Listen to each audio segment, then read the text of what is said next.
سارہ شریف ایک 10 سال کی معصوم لڑکی جس کے ساتھ اپنے ہی والدین نے وہ سب کیا جو کوئی دشمن بھی کسی کے ساتھ کرنے کا نہیں سوچ سکتا۔ اپنے ہی والدین نے اپنی معصوم سی بچی کو اتنا ٹارچر کیا کہ اس کی جان چلی گئی۔ سارہ کی پیدائش 10 جنوری 2013 کو انگلینڈ میں ہوئی تھی۔ سارہ کا فادر عرفان شریف جو 2001 میں پاکستان سے UK آیا اور ٹیکسی چلانے لگا۔ سال 2009 میں اس نے ایک پولینڈ کی رہنے والی لڑکی سے شادی کی، مگر 6 سال بعد ان کے بیچ طلاق ہوئی اور یہ الگ ہو گئے۔ اس وقت ان کے 2 بچے تھے، ایک بیٹا اور ایک بیٹی۔ عدالت میں بیٹے کی کسٹڈی ماں کو دی گئی اور بیٹی جو سارہ تھی اس کی کسٹڈی والد کو دی گئی۔ اس کے کچھ ٹائم بعد سارہ کے والد عرفان نے UK میں رہنے والی پاکستانی خاتون بینش بطول سے شادی کر لی، جس سے ان کے 4 بچے تھے اور 5ویں بچی سارہ تھی۔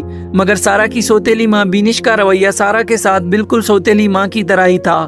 نہ وہ سارہ سے کبھی پیار سے بات کرتی تھی اور نہ ہی سارہ کو کبھی بیٹی کہہ کر بلاتی تھی۔ وہ سارہ کے ساتھ غصے سے بات کرتی اور اسے مارتی پیٹتی بھی تھی، اور سارہ کے والد عرفان کا رویہ بھی اپنی بیٹی کے ساتھ ایسا ہی تھا۔ سارہ اسکول جاتی تھی اور اسکول میں سب بچے اس کی معصومیت اور اس کے اخلاق کو بہت پسند کرتے تھے، مگر اسکول جانے کے کچھ مہینوں بعد ہی سارہ کے والدین نے سارہ کا اسکول جانا بند کر دیا، اور وجہ یہ بتائی تھی کہ سارہ کے والدین چاہتے تھے کہ سارہ حجاب کر کے اسکول جائے، مگر اسکول میں حجاب الاؤ نہیں تھا۔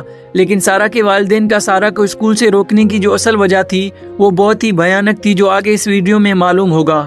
سارہ کے والدین نہ سارہ کو کئی بار گھومنے کے لیے لے جاتے تھے اور نہ ہی سارہ کو باہر بچوں کے ساتھ کھیلنے کے لیے چھوڑتے تھے۔ پھر وقت گزرا اور ہوا یوں کہ 9 اگست 2023 کے دن سارہ کے والدین اچانک UK سے پاکستان چلے آئے، اور پاکستان آتے ہی سارہ کے والد نے انگلینڈ کی پولیس کو کال کی اور انہیں اپنے گھر کا پتہ دیا اور کہا کہ میرے گھر میری بچی کی لاش پڑی ہے، ہمیں افسوس ہے کہ ہم نے اسے کھو دیا۔ پولیس کو پہلے لگتا ہے کہ شاید ہمارے ساتھ مذاق کیا جا رہا ہے، مگر پولیس اس پتے میں جب جاتی ہے اور گھر کے اندر جا کر دیکھتی ہے تو سارہ کی لاش پڑی ہوتی ہے۔ اس کی لاش کے پاس ایک خط بھی موجود تھا جس میں لکھا تھا کہ یہ ہماری بچی ہے، ہم مسلم گھرانے سے تعلق رکھتے ہیں، مہربانی کر کے اسے مسلم طریقے سے ہی غسل و کفن دیا جائے اور اسے دفنا دیا جائے۔ پولیس نے وہ خط پڑھا تو پولیس کو کچھ بھی سمجھ نہیں آیا۔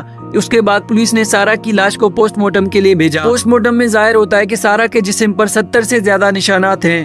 اس کے سر پہ بیٹ سے وار کیا گیا ہے اور اس کی کانوں اور اس کی آنکھوں میں نوکیلی چیزیں ماری گئی ہیں۔ اس کے بال اس کے سر سے اکھڑ چکے تھے جنہیں بری طریقے سے نوچا گیا تھا، اور اس کے جسم کے الگ الگ حصوں میں جمے ہوئے خون کے نشانات بھی تھے، اور انسانی دانتوں کے کاٹنے کے بھی کئی سارے نشان موجود تھے۔ اس کی پسلیاں اور اس کی انگلیاں بھی ٹوٹی ہوئی تھی۔ جسم کو گرم پانی اور گرم لوہے کی سلاخوں سے بھی جلایا گیا تھا، اور بتایا گیا کہ ان تمام وجوہات کی وجہ سے ہی سارہ کی موت واقع ہوئی ہے۔ اس کے بعد پولیس اب اس کیس میں بھرپور انویسٹیگیشن کرتی ہے اور سارہ کے گھر کے آس پاس کے لوگوں سے جا کر پوچھنا شروع کرتی ہے۔ ان کے گھر کے آس پڑوس کے لوگ بتاتے ہیں کہ ان کے گھر سے اکثر سارہ کی چیخنے اور رونے کی آوازیں آتی تھی، اور اس کے ماں باپ اسے گھر سے نکلنے بھی نہیں دیتے تھے، اور اس کے ماں باپ نے اسے اسکول سے جانے کے لیے بھی روکا تھا، جس کی وجہ یہ تھی کہ اس کے چہرے اور گردن پر زخموں کے بہت سے نشانات تھے جنہیں چھپانے کے لیے وہ حجاب کر کے اسکول جاتی تھی، لیکن اسکول والوں نے کبھی حجاب کے لیے اسے روکا بھی نہیں تھا، مگر اس کے ماں باپ نے اسے اسکول جانے سے اس لیے روکا تھا تاکہ کوئی اس کے نشانات نہ دیکھ لے۔ یہ سب جاننے کے بعد UK کی پولیس اب سارہ کے والدین کو گرفتار کرنے کے لیے پاکستانی گورنمنٹ ہائی کمشنر اور بہت سے اداروں سے رابطہ کرتی ہے،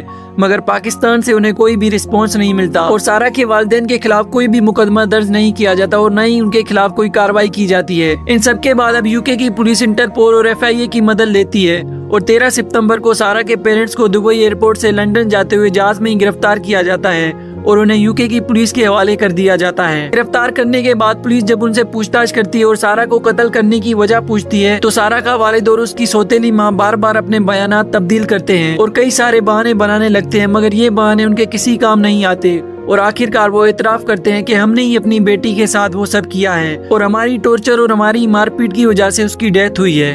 لیکن کوئی بھی وجہ سامنے نہیں آئی کہ انہوں نے اپنی بیٹی کو کیوں مارا اور کس وجہ سے ٹارچر کیا۔ لیکن کتنی حیرانی اور سوچنے والی بات ہے کہ ایک سگے باپ نے اور ایک سوتیلی ماں نے کم ظرف اور بے رحم ہو کر اپنی بیٹی کو قتل کر دیا، وہ بھی بہت ہی بری طریقے سے، اور انہیں ذرا بھی رحم نہیں آیا۔ ان دونوں میاں بیوی کو عدالت میں پیش کیا گیا، لیکن عدالت میں ان کا مقدمہ ابھی بھی جاری ہے اور کچھ ہی دن میں ان کی سزا کا اعلان بھی کیا جائے گا، وہ بھی موت کی سزا کا۔ تو ملیں گے کسی نئی کیس کی کہانی کے ساتھ، ہمارے ساتھ جڑے رہیے اور ہمارے چینل کو سبسکرائب کریں۔ شکریہ۔